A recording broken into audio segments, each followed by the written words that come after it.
Bom dia, boa tarde, boa noite. Essa aqui é a Rita Jeep. Não é, meu amor? Pode ir. Tudo certo. Escuta só, meus amigos, minhas amigas, é o seguinte, eu estou aqui numa nova sessão que nós estamos empreendendo, uma sessão, vamos dizer assim, de fundo cultural, que é a minha biblioteca, a biblioteca do Lobão, né? Então, eu vou procurar aqui, nós vamos fazer assim, a cada programinha que a gente vai fazer com uma temática, porque eu tenho muito livro e eu acho que tem temáticas que a gente pode abordar e aí eu pego uns livros e comento e naturalmente eu estou recomendando assim severamente que vocês os leiam, se vocês os acharem, né? Então vamos começar com a nossa sessão de hoje, vai falar sobre autores cancelados e o cancelamento em si, o que o cancelamento pode provocar na cultura de uma civilização geral, né? Então vamos começar, eu vou pegar randomicamente primeiro, esse autor é o Georgi Ivanovich Gurdjieff. O Gurdjieff era uma figura do início do século passado, quer dizer, ele nasceu ainda no século XIX, mas começou a funcionar mesmo no início do século XX, né? Ele é armeno, grego armeno, ninguém sabe muito bem Esse daqui é o livro que ficou muito famoso dele, que é o Encontro com Homens Notáveis, que ele foi feito por um filme, um filme com Terence Stamp, foi muito legal, um filme que ele se apaixonou, acho que foi o Warren Mitchell, né? Que fez... Peter Brook, que fez é um cara que é basicamente diretor de teatro, que fez um filme com Terence Stamp sobre a vida do Gurdjieff. É um pouco decepcionante, porque o Gurdjieff é uma pessoa... Eu leio tudo sobre o Gurdjieff. Na verdade, quem me indicou esse livro foi meu querido Alexandre Barbalho, irmão do nosso querido Lúcio Mauro. E ele foi meu amigo de infância. Ele me visitou uma certa vez, acho que foi nos idos de 1977. A gente é amigo desde os anos 60, né? Diga-se de passagem. E aí veio com esse livro mesmo. Eu guardo esse livro até hoje. E o Gurdjieff é uma figura muito controversa, tanto, por exemplo, ele não conseguiu cidadania inglesa porque achavam que ele era espião russo, ele saiu da Rússia na época da Revolução porque achavam que ele era monarquista, ele tinha os amigos da nobreza, né? Ele era uma figura que perambulou por todo o Cáucaso, pela Ásia, por aqueles monastérios, e ele fundou na França, posteriormente, um instituto dele, em Fontainebleau, e danças, e tinha métodos de meditação, ele tinha toda uma filosofia sobre ressonância, tudo era... E naquela época ele já falava que tudo era vibração, tudo era ressonância, tudo era reverberação. E eu leio o Gurdjieff até hoje, profundamente, leio tudo sobre o Gurdjieff. E sou uma pessoa fascinada e absolutamente drenada pelo pensamento do Gurdjieff. E leio até hoje freneticamente. E esse cara também, ele foi atualmente, tanto ele como o Ouspensky também, que é um outro autor, que foi um dos grandes correligionários do Gurdjieff, também foi super cancelado, porque aí achavam que todo mundo assim, diziam que eles tinham, os nazistas tinham uma queda por eles foram cancelados. Foram cancelados e o fato é que esse cara é uma pessoa genial, fundamental, e que, por advento do cancelamento, nós temos um acesso muito restrito, só quem é das internas. E isso, quem é que sai perdendo? A civilização geral, como um todo. Porque o cancelamento, antes da gente chegar ao próximo, o cancelamento é uma coisa que, se vocês perceberem, ele é fruto de uma vertente que vem de fora para dentro. O cancelador, né, o cara que vai cancelar, ele precisa de ter um ódio que não é dele, é um ódio que vem inculcado de uma coisa de fora para dentro, de uma doutrina. É por isso que eu digo, com as pessoas que falam política, a política atualmente está tão anacrônica, porque hoje em dia você falar sobre direita, esquerda, já virou... todas as tendências políticas são desmoronadas, são falidas. Né? A gente precisa de, como ser humano, procurar uma outra maneira de se comunicar em grupo, de comunicar entre nações, comunicarmos e administrar nossas cidades, nossos países de uma maneira completamente diferente que está sendo colocada desde a Revolução Francesa, que vem essa coisinha se arrastando, horrorosa. Direita, esquerda, isso tudo está tudo super anacrônico. As duas partes estão muito comprometidas já, porque já cometeram cagadas o suficiente para não se estabelecerem mais. E o cancelamento é isso. O cancelamento é essa forma de querer você restringir através de uma censura que não é mais do Estado, uma censura que ela vem de um mainstream, né? Você tem que seguir aquilo, não pode seguir aquilo, e quem acaba perdendo são as pessoas ou a cultura em geral. Porque se você faz parte de uma doutrina, você tem que seguir um corrimão. Então, se você nasce com vamos dizer assim, um espectro assim, a doutrina faz assim, ups, você tem que fazer e andar naquele trilho ali. Senão você vai ser taxado de esquerda, você ser taxado de direita, você vai ser taxado de isentão, vão te cobrar e você, com medo de ser rejeitado, você tem que fazer aquilo. E aí você começa a não mais usufruir de coisas incríveis, como o próximo autor, que tem uma história incrível, Monteiro Lobato. Esse autor, ele formou gerações e gerações de pessoas. Ele é importantíssimo. Monteiro Lobato formou... Jô Soares falava de Monteiro Lobato. E toda a velha guarda da Mangueira, isso eu soube de fontes, porque o Nelson Sargento era meu amigo pessoal. A tia Zica era minha tia, que é a mulher do Cartola, que eu conheci muito. Tia Neuma, minha tia também, que chamam de Dona Neuma, era a mulher do Nelson Cavaquinho. Todos eles, quando eu ia lá na Mangueira, o Nelson, numa época, a gente estava fazendo uma palestra, a gente fez uma palestra no Bennett, que um rapaz fez uma pergunta pro Nelson Sargento muito engraçado. Sempre você pensa assim. Aí o cara perguntou assim, olha, Nelson, nós ficamos aqui estudando a poesia desses sambistas eméritos que o Brasil nos deu, etc. e tal, e fica todo mundo impressionado, intrigado mesmo com o fato do vocabulário de vocês ser muito sofisticado, muito rico. Você pega a autonomia do Cartola, você pega Folhas Secas do Nelson Cavaquinho, e o Samba Agoniza, mas não morre, do Nelson Sargento, porque tem o Carlos Cachaça, ainda tem o Elton Medeiros, tem Paulinho da Vela. Você tem pessoas altamente sofisticadas no samba em geral, não só na Mangueira. No caso, em particular, do Nelson Sargento, ele falou assim, sabe o que aconteceu?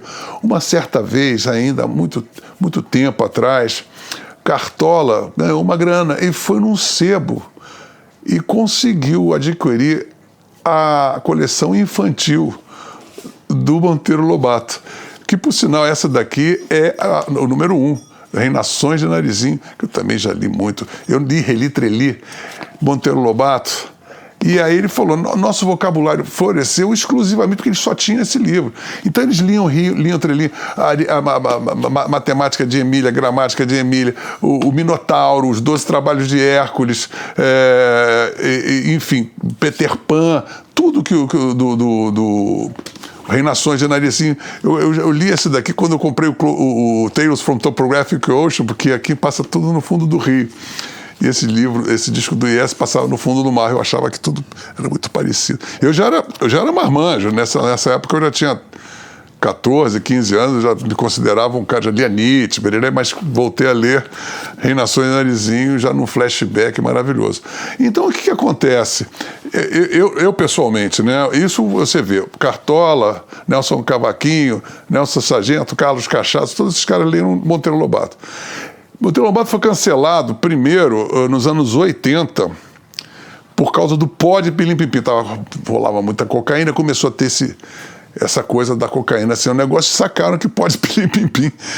Ninguém cheirava, pode ficar doidão, devia ser cocaína. Então, ele foi semi-cancelado. Começaram a haver outras edições novas edições, né, reatualizadas, onde a pessoa simplesmente tinha o perlim-pim-pim, não era mais pó, o cara possuía o perlim-pim-pim para tirar o pó, e a coisa vai ficando meio boba. Aí veio também o Monteiro Lobato para televisão, que eu fiquei na época, eu devia ter meus 15, 16, eu fiquei, cara, não pode fazer isso, porque você não pode tirar a imaginação do que você... Quem era o Marquês de Rabicó, que era a tia Anastácia, tudo aquilo era uma coisa da sua imaginação. Você não podia querer que alguém lá de fora fosse impor o que a tua imaginação fabricava e contrapor, né, o que a tua imaginação fabricava. Eu, pessoalmente, meu vocabulário vem todo do Monteiro Lobato, a minha vontade de ser criança também, Monteiro Lobato, principalmente do Peter Pan, que foi o primeiro livro que minha mãe me leu, o Peter Pan, que era uma versão do Monteiro Lobato. Minha vontade de aprender história, de mitologia grega, filosofia, gramática, línguas, tudo veio, filosofia, tudo veio do Monteiro Lobato. Agora, depois do pó de Perlim-Pim-Pim, cancelamento primeiro, veio um cancelamento agora sobre racismo, porque chamava a tia Anastácia de beiçuda, não sei o quê.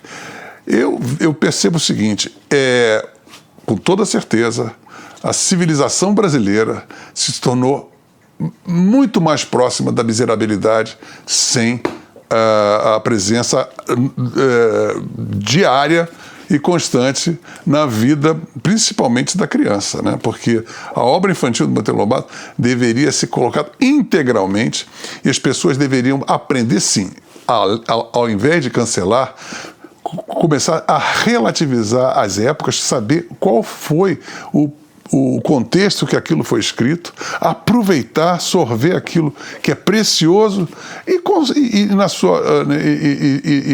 já na sua diretriz, que deveria fazer parte da educação, relevar as coisas que já não fazem parte do nosso paradigma atual.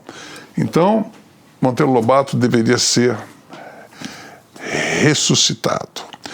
Outro cara completamente cancelado é um autor francês que eu adorei, que eu adoro, né? Que é o Louis Ferdinand Céline, que o Céline era uma espécie de Proust punk, né? Ele era médico, ele atuou na Segunda Guerra Mundial, ele foi um dos primeiros caras a denunciar que a falta de asepsia na medicina, de você lavar a mão para você ter uma interferência. Aquilo era um tabu, ele foi cancelado, por isso foi cancelado também, porque ele foi tido como um cara enamorado pelo nazismo, não sei o quê.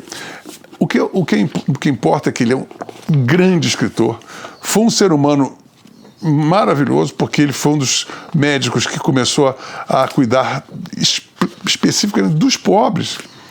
Ele passou a vida inteira quase como um sacerdócio, sabe? Porque ele era um médico itinerante que ia cuidar dos pobres.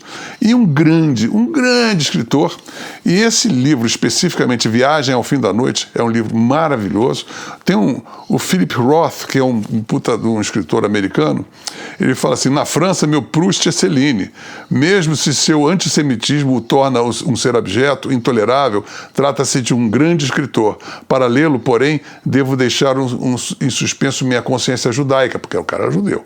Céline é um grande libertador, sinto-me chamado por sua voz.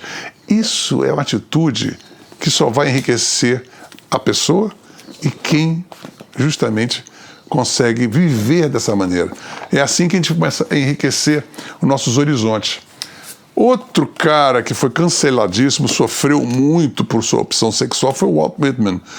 E ele é um poeta americano espetacular, de uma delicadeza absurda, e foi outro cancelado também por simplesmente, aí é a direita que cancela, porque é bicha, puta, maconheira, aquelas coisas, né? É uma maravilha. Outro cancelado que conseguiu se safar, mas que na época ele sofria, era vaiado, chamado de reacionário, é o nosso querido Nelson Rodrigues, né? E eu pego aqui esse exemplar do Nelson, eu tenho toda a obra de Nelson. E esse daqui era um folhetim que ele escrevia nos jornais, né? E sob o pseudônimo de Susana Flegg. E esse daqui se chama Núpcias de Fogo. É sensacional. O Nelson Rodrigues é um dos grandes escritores brasileiros e também ele foi cancelado pela direita, pela esquerda. Uma coisa maravilhosa. E foi um ser humano incrível, né? Olha, outro cara também canceladíssimo, é um poeta assim gigantesco da língua portuguesa, é o Bruno Tolentino. O Bruno Tolentino é aquele cara que viveu na Inglaterra, foi preso lá, inclusive escreveu esse livro na prisão, porque ele cheirava cocaína pra caramba. Ele também diziam que ele tomava chá com a rainha Elizabeth, era muito amigo, mas acabou sendo preso. Era uma figura, ele tem a vida dele é uma coisa absoluta, ele é completamente enlouquecido. Era totalmente católico, apostólico romano, escreveu livros incríveis, é um poeta incrível, um poeta assim, gigante, e cancelado, provavelmente você não deve saber. Esse livro chama-se A Balada do Cárcere, tem um outro aqui chamado também As Horas de Catarina, também, que são poemas monumentais. E também você deve estar... Esse daqui eu não vou dizer quem é. Vou botar aqui, não. E outro também, que também foi preso, foi esculhambado também como simpatizante do nazismo e um dos maiores poetas da língua inglesa, tradução de José Lino Grunewald, é o Ezra Pound, dos Cantos. Ezra Pound é um poeta gigantesco também, um poeta gigantesco, e cancelado por suas opções políticas.